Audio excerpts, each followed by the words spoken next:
Imaginaos esto. Un cuerpo lleva 3000 años dentro de un sarcófago de piedra y todavía está casi completamente intacto. La piel, el cabello, incluso las pestañas. Esto no es una leyenda, es la realidad de las momias egipcias.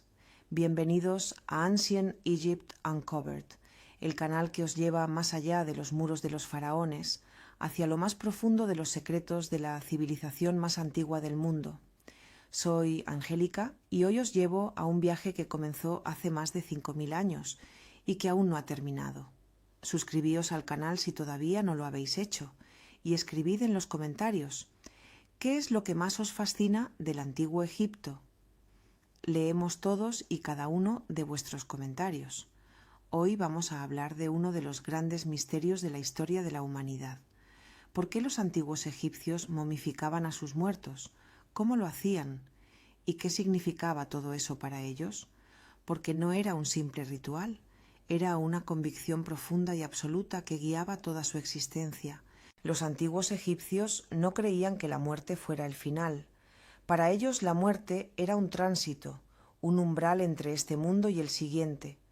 Pero ese tránsito solo funcionaba bajo una condición. El cuerpo tenía que conservarse, porque el alma, a la que los egipcios llamaban Ba, necesitaba su cuerpo físico como punto de anclaje. Si el cuerpo se descomponía, el alma no tenía a dónde volver. Estaba perdida, para siempre. Esta idea era tan fundamental, tan absoluta, que generaciones enteras organizaban su vida en torno a ella. Los faraones comenzaban a construir su complejo funerario antes incluso de cumplir los 30 años. Los ciudadanos corrientes ahorraban durante años para poder costearse al menos un entierro sencillo. La muerte no era el fin de la vida, sino el comienzo de la vida verdadera. Pero, ¿cómo llegaron los egipcios a esta conclusión? ¿De dónde sacaron la idea de que el cuerpo jugaba un papel tan importante? La respuesta es más sencilla de lo que pensáis y al mismo tiempo fascinante. En los primeros tiempos de Egipto, mucho antes de que existieran pirámides o palacios, los muertos simplemente se enterraban en el caluroso y seco desierto. Y el desierto tenía un efecto sorprendente, deshidrataba los cuerpos de forma natural. Los primeros egipcios vieron esos cuerpos conservados de manera natural y los interpretaron como una señal de que la muerte no podía ser un final definitivo, de que algo seguía viviendo. Esa observación sentó las bases de todo lo que vendría después, de la momificación como proceso deliberado y complejo, de los vasos canopos, de las pirámides, del libro de los muertos. Todo empezó con una simple mirada al desierto y una pregunta: ¿y si la muerte no es en absoluto el final? Y precisamente esa pregunta marcó la civilización egipcia durante más de 3000 años. Ningún otro pueblo de la antigüedad reflexionó sobre la muerte de forma tan intensa, tan estructurada y tan científica como los antiguos egipcios. Desarrollaron un sistema completo, religioso, médico y arquitectónico, en torno a la convicción de que la vida después de la muerte no solo era posible, sino garantizada, siempre que se siguieran las reglas. En los próximos capítulos vamos a desgranar ese sistema paso a paso. Veremos quién era momificado y quién no. Entenderemos cómo funcionaba el proceso, por qué duraba tanto y qué significaba cada uno de sus pasos. Entraremos en las cámaras funerarias, examinaremos los objetos funerarios y al final conoceremos uno de los conceptos más fascinantes de todo el Egipto antiguo: el juicio de los muertos, en el que el corazón del difunto era pesado contra una pluma. Así que quedaos con nosotros. Esta historia acaba de empezar. Ahora que ya entendemos por qué los antiguos egipcios consideraban la momificación tan esencial, surge una pregunta obvia. ¿Todo el mundo era momificado? ¿O era un privilegio reservado a unos pocos? La respuesta corta es: en principio, todo egipcio tenía derecho a un entierro y a intentar alcanzar el más allá. Pero la forma en que se hacía ese camino variaba enormemente según la riqueza, el estatus y la posición social. En lo más alto de la jerarquía estaban los faraones. Para ellos no había ninguna duda ni condición. Eran momificados con el máximo lujo posible. Su cuerpo era tratado por los mejores embalsamadores del país, envuelto en los tejidos de lino más finos, colocado dentro de varios sarcófagos y enterrado en una tumba ricamente decorada en el Valle de los Reyes. Todo ello podía requerir años de preparación. Después venían los miembros de la élite, altos funcionarios, sacerdotes, ricos comerciantes y nobles. También ellos eran momificados con gran esmero, a menudo con vasos canopos, un libro de los muertos y numerosas ofrendas funerarias. Sus tumbas eran más pequeñas que las de los faraones, pero igualmente ricas en decoración. Para los ciudadanos corrientes la situación era diferente. La mayoría de la población egipcia era pobre, campesinos, artesanos, simples trabajadores. Para ellos, una momificación completa era sencillamente inaccesible desde el punto de vista económico. Pero eso no significaba que no tuvieran ningún tipo de entierro. Se enterraban de forma más sencilla, en el desierto, envueltos en telas simples, a veces con algunos objetos personales, y la árida tierra del desierto se encargaba entonces de conservarlos de forma natural. Lo interesante es que a lo largo de los siglos los egipcios intentaron cada vez más hacer la momificación accesible a capas más amplias de la población. Surgieron, por así decirlo, paquetes más asequibles, versiones simplificadas del proceso en las que se omitían o reducían ciertos pasos. En lugar de 30 o 70 días, estas versiones duraban quizás solo unos pocos días. Pero no solo los humanos eran momificados. Los animales también desempeñaban un papel fundamental en la religión egipcia. Gatos, ibis, cocodrilos, halcones, incluso escarabajos, todos eran considerados sagrados, como encarnaciones de determinados dioses. Millones de momias de animales fueron elaboradas en centros de culto especiales y depositadas como ofrendas en templos o tumbas. Solo en la región del templo de Bastet se descubrieron millones de gatos momificados, una cifra que aún hoy asombra a los arqueólogos modernos. Especialmente fascinante es la momificación de los toros sagrados. El toro Apis, por ejemplo, era considerado la encarnación viva del dios Ptah. Cuando uno de estos toros moría, era momificado y enterrado con un despliegue comparable al de un faraón. En Memphis existe un sistema de tumbas subterráneas, el Serapeum, donde se descubrieron los restos momificados de más de 60 toros sagrados. ¿Qué nos dice todo esto? Nos dice que la momificación en Egipto era mucho más que una práctica funeraria. Era un principio cósmico. El cuerpo, ya fuera de un humano o de un animal, era un recipiente sagrado que debía conservarse para garantizar la continuidad de la vida. Esa convicción impregnaba toda la sociedad egipcia de arriba abajo, desde la ciudad hasta los pueblos más remotos. Escribid en los comentarios, ¿os habríais querido momificar si hubierais vivido en el antiguo Egipto? ¿Sí o no? ¿Y por qué? Estamos deseando leer vuestras respuestas. En el próximo capítulo nos sumergimos en el proceso en sí, paso a paso, día a día. Advertencia, va a ser intenso, pero al mismo tiempo absolutamente fascinante. 70 días. Eso era lo que duraba una momificación real y completa. 70 días durante los cuales el cuerpo de un egipcio fallecido era sometido a uno de los tratamientos rituales más elaborados que conoce la historia de la humanidad, y cada uno de esos días tenía un significado. El proceso comenzaba inmediatamente después de la muerte. El cuerpo era llevado de inmediato a la casa de la purificación, un lugar especial situado generalmente en los límites del desierto, lo suficientemente lejos de la vida cotidiana. Allí esperaban los embalsamadores.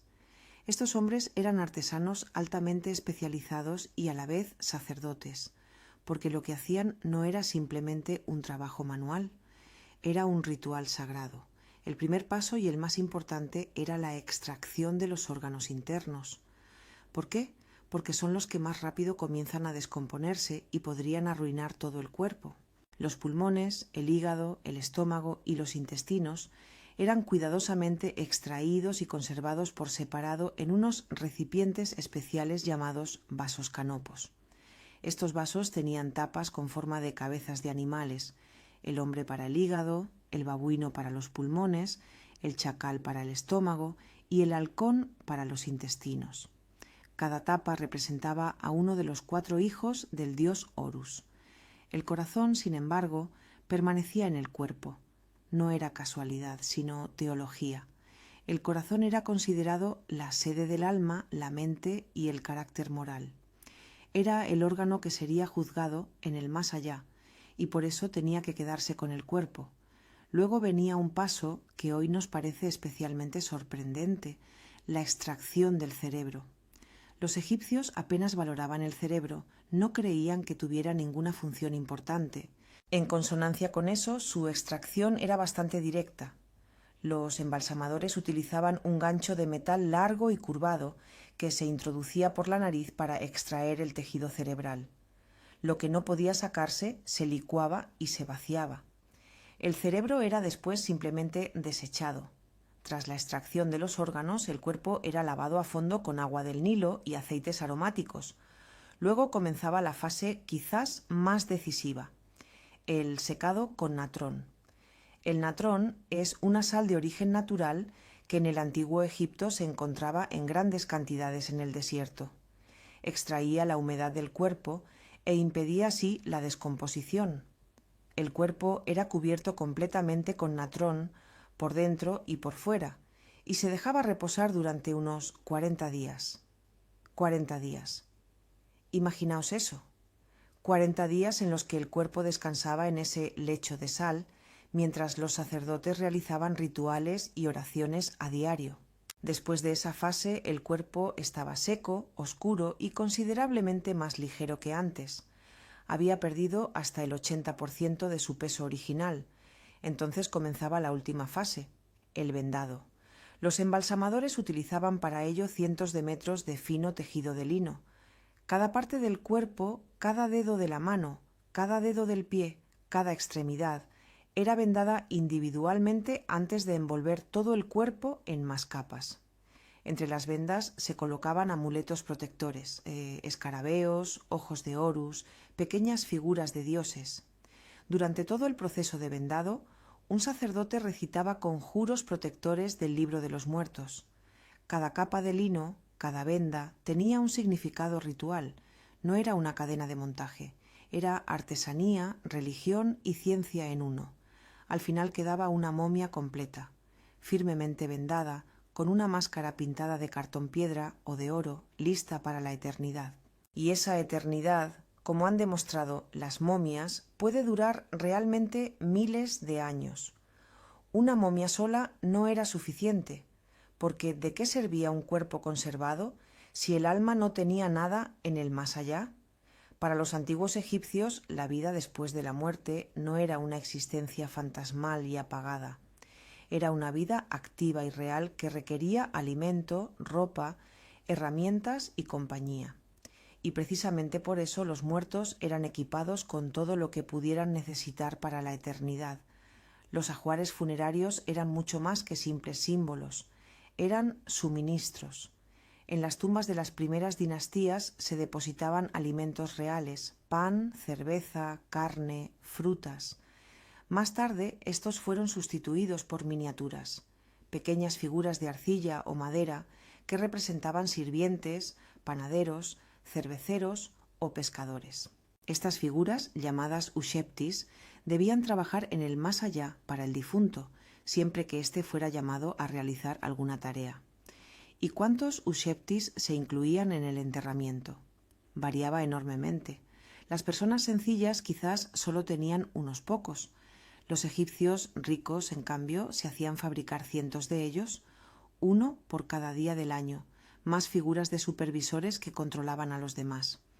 En algunas tumbas reales se encontraron más de 400 de estas figuras. Las joyas también eran un componente central de los ajuares funerarios, y no solo por razones estéticas. Ciertos amuletos y adornos tenían funciones mágicas de protección. El escarabeo, símbolo sagrado del dios solar Jepri, era uno de los amuletos más importantes de todos.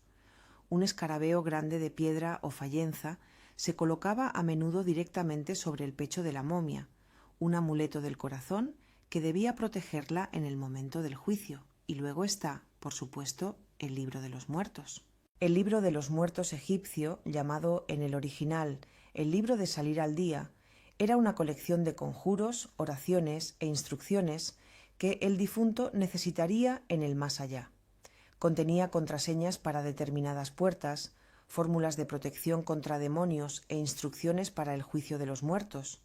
Era, en el fondo, una guía de viaje para el más allá.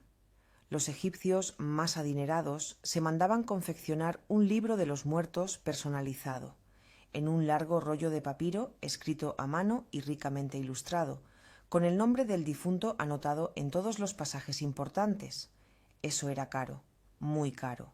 Quien no podía permitírselo compraba un ejemplar prefabricado, sin nombre, con un espacio en blanco que había que rellenar uno mismo.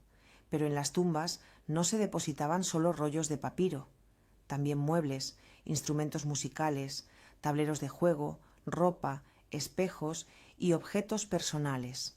En la tumba de Tutankamón se encontraron más de 5.000 objetos individuales, entre ellos un trono de oro, carros de guerra dorados, utensilios de escritura e incluso un juego de mesa. La idea era sencilla. La vida después de la muerte no debía ser peor que la vida antes de la muerte. Al contrario, debía ser mejor, una vida eterna de alegría, abundancia y paz. Y todo lo necesario para ello se lo ponía al difunto simplemente en la tumba. Puede que eso suene ingenuo, pero refleja una esperanza profundamente humana, que lo que amamos y lo que nos importa no muere con nosotros, que el vínculo con las personas que quisimos continúa, que la vida sigue. Cuando pensamos en el antiguo Egipto, pensamos primero en las pirámides, esos enormes triángulos perfectos de piedra que llevan milenios dominando el desierto. Pero, ¿por qué se construyeron? ¿Cuál era su propósito? ¿Y por qué los egipcios dejaron en algún momento de construir pirámides? Las respuestas a estas preguntas nos llevan directamente al corazón de la cultura funeraria egipcia. Las primeras tumbas de los reyes egipcios no eran pirámides, eran estructuras planas y rectangulares de adobe llamadas mastabas.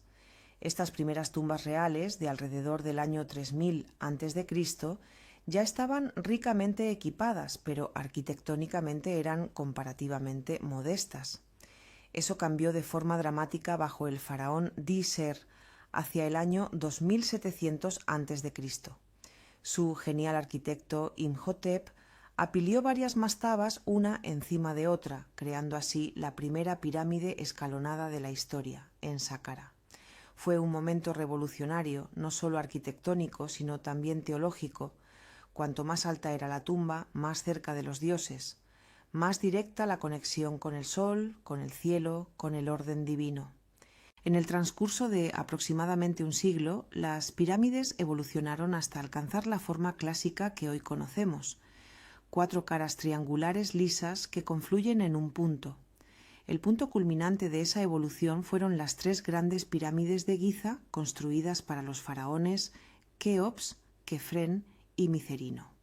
La gran pirámide de Keops, con una altura original de casi 149 metros, fue durante milenios la construcción más alta del mundo.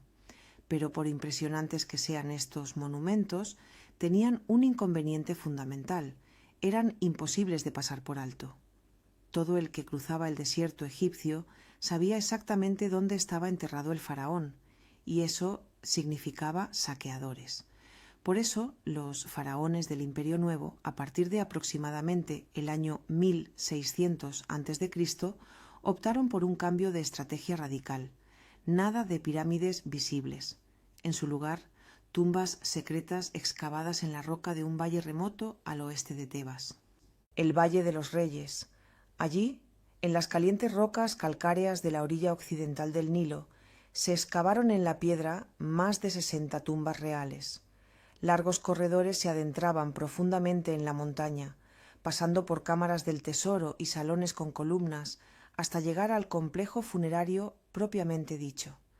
Las paredes estaban completamente pintadas, con escenas del libro de los muertos, con himnos a los dioses, con representaciones del viaje a través del inframundo.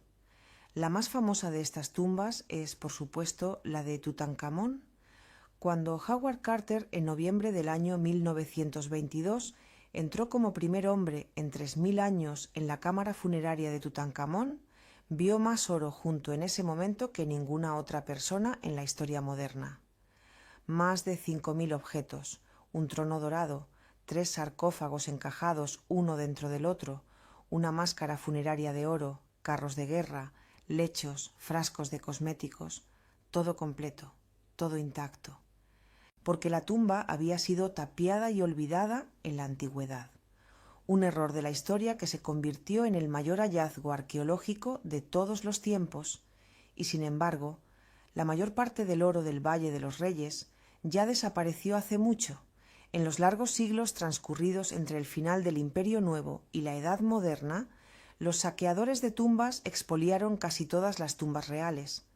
Lo que quedó fueron las paredes, las imágenes, los textos, los mensajes de los muertos a los vivos, trampas en las pirámides, misteriosas maldiciones en las paredes de las tumbas, pasajes secretos y cámaras ocultas. Suena a película de aventuras. Pero ¿cuánto hay de verdad en todo eso? Empecemos por las trampas. En la cultura popular y sobre todo en el cine, nos imaginamos las tumbas egipcias como un laberinto de mecanismos peligrosos. Rocas que ruedan, flechas envenenadas, suelos que se hunden de repente. La realidad es algo más sobria, pero no por ello menos interesante. Sí, los antiguos egipcios adoptaron medidas constructivas para proteger sus tumbas, pero no eran trampas cinematográficas en el sentido clásico. En cambio, los arquitectos apostaron por el engaño y las barreras físicas, corredores falsos que terminaban en callejones sin salida, pesadas puertas corredizas de granito, selladas desde dentro, que eran prácticamente infranqueables, cámaras ocultas tras muros aparentemente sólidos. En la gran pirámide de Keops hay pasadizos y cámaras que aún hoy no se comprenden del todo. Luego están las maldiciones. Las más famosas aparecen efectivamente en yacimientos funerarios egipcios, aunque con mucha menos frecuencia de lo que se podría pensar, y suelen estar formuladas de forma menos dramática de lo que sugiere el mito. Las inscripciones típicas contenían advertencias del tipo: en cuanto al que dañe esta tumba, que el dios cocodrilo lo atrape en el agua, que la serpiente lo atrape en la tierra. Nada de cámaras funerarias que explotan, pero sí amenazas religiosas muy serias, porque esos dioses eran reales para las personas de aquella época. La maldición funeraria más famosa es, por supuesto, la de Tutankamón. Tras la apertura de la tumba en el año 1922, varios miembros del equipo de excavación fallecieron en los años siguientes. La prensa convirtió aquello inmediatamente en una sensación. La maldición del faraón. Lord Carnarvon, el principal financiador de la expedición, falleció pocos meses después de la inauguración a causa de una infección. ¿Pero fue realmente una maldición? Los científicos han investigado esta pregunta en serio.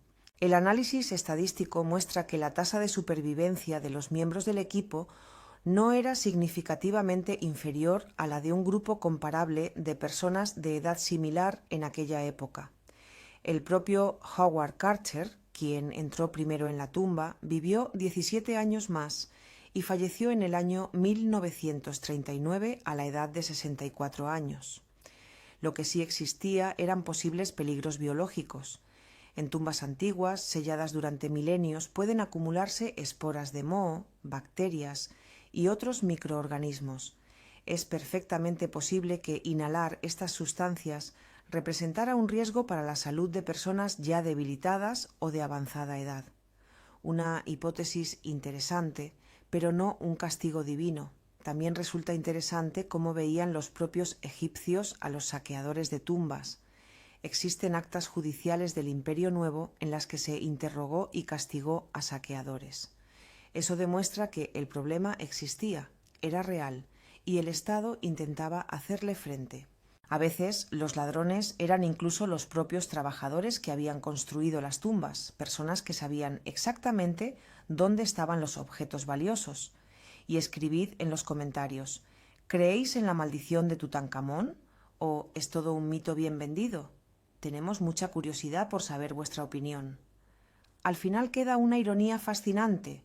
Los egipcios hicieron todo lo posible para proteger sus tumbas y aún así la gran mayoría fue saqueada. Lo que sobrevivió no fueron los tesoros de oro, sino las imágenes, los textos, las historias, los mensajes que los muertos dejaron para la eternidad. Imaginaos que morís, y antes de poder entrar en el paraíso tenéis que comparecer ante un tribunal, no ante un tribunal humano, sino ante el tribunal de los dioses. Vuestro corazón está sobre una balanza y en el otro lado hay una pluma. Lo que ocurra ahora lo decide todo. Ese es el juicio de los muertos egipcio, uno de los conceptos más fascinantes y profundos del mundo antiguo. Los egipcios creían que todo ser humano llegaba después de la muerte a la llamada Duat, el inframundo. Allí comenzaba un peligroso viaje a través de 12 guardianes ante los que había que conocer ciertos conjuros y nombres secretos. Por eso era tan importante el libro de los muertos. Quien conocía las respuestas correctas pasaba. Al final de ese viaje aguardaba la Sala de Maat, la diosa de la verdad y la justicia. Allí estaba la famosa balanza. En un lado reposaba el corazón del difunto, en el otro la pluma de Maat. El corazón, según creían los egipcios, era la sede del alma, la memoria y la conciencia moral. Cada acto, cada pensamiento, cada decisión de la vida estaban almacenados en él. Si el corazón era ligero, si la vida había sido virtuosa, justa y amorosa, pesaba lo mismo que la pluma o menos. Esa era la señal de un alma pura. Si el corazón era pesado, cargado de crueldad, mentiras e injusticia, superaba a la pluma. Y entonces llegaba Amit. Amit no era un dios, sino una criatura que se imaginaba compuesta de partes de 3 animales diferentes: cocodrilo, león e hipopótamo. Esperaba junto a la balanza y cuando el corazón era declarado demasiado pesado, lo devoraba. Y eso significaba la segunda destrucción, la definitiva. Ninguna posibilidad de renacer, ningún más allá, ningún recuerdo, como si esa persona nunca hubiera existido. Este concepto de la segunda destrucción era para los egipcios posiblemente más inquietante que la propia muerte.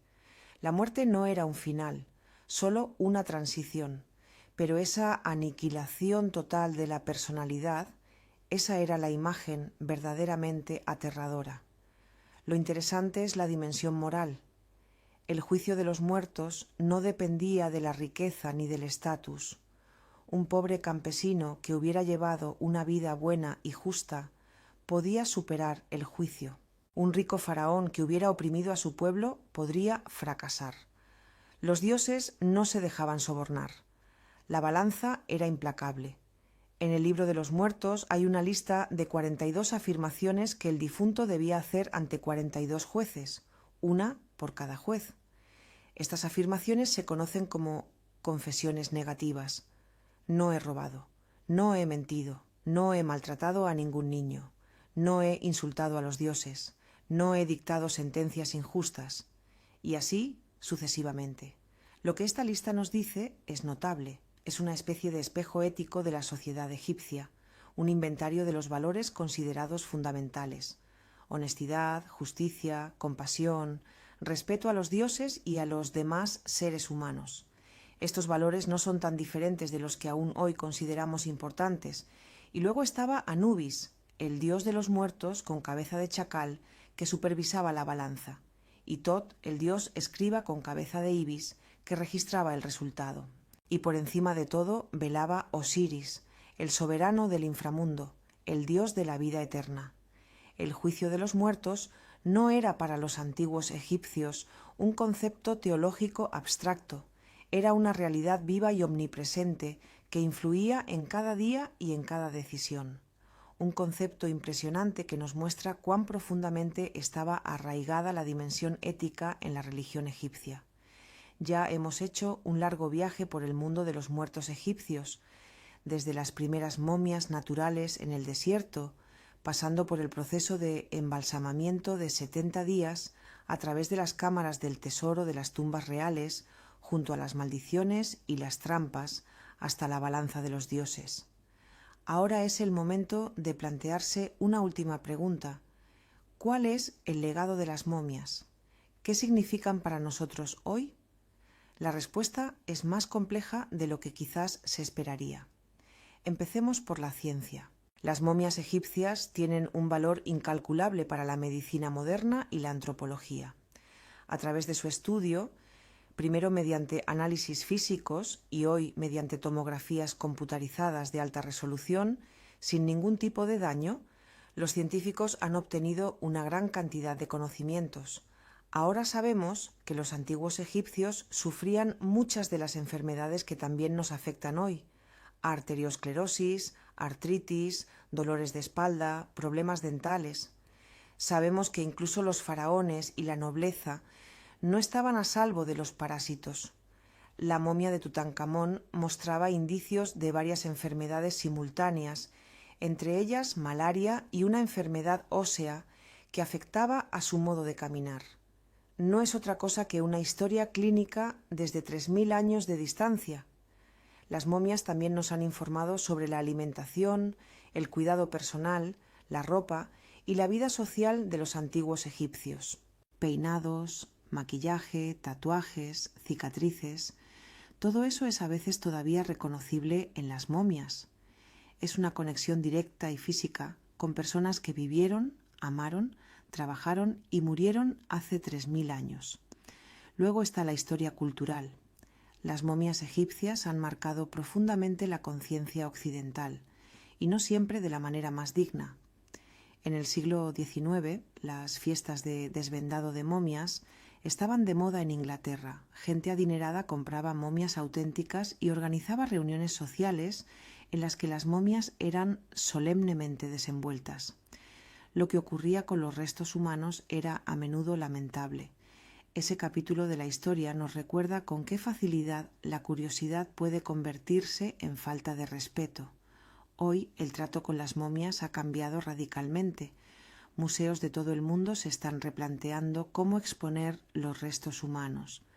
Muchas momias egipcias ya han sido devueltas a Egipto. Hay debates científicos y éticos muy serios sobre si las momias deberían exponerse en absoluto o si se les debe el mismo respeto que los propios egipcios tenían por sus muertos. Y luego está la cultura popular.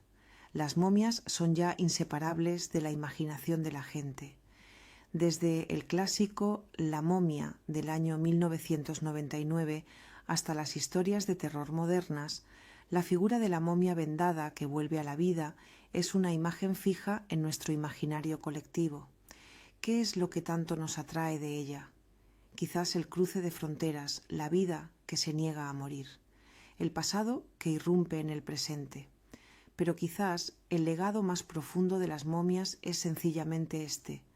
Nos recuerdan que los seres humanos siempre han buscado un sentido a la muerte, que la esperanza en una vida después de la muerte es universal, más allá de las culturas, los siglos y los continentes. Los antiguos egipcios grabaron esa esperanza en piedra, la envolvieron en vendas de lino y la recubrieron de oro. Lo que nos dejaron no es solo una civilización, es una pregunta que cada generación debe volver a plantearse. ¿Qué nos pasa cuando morimos? ¿Hay algo, cualquier cosa que continúa?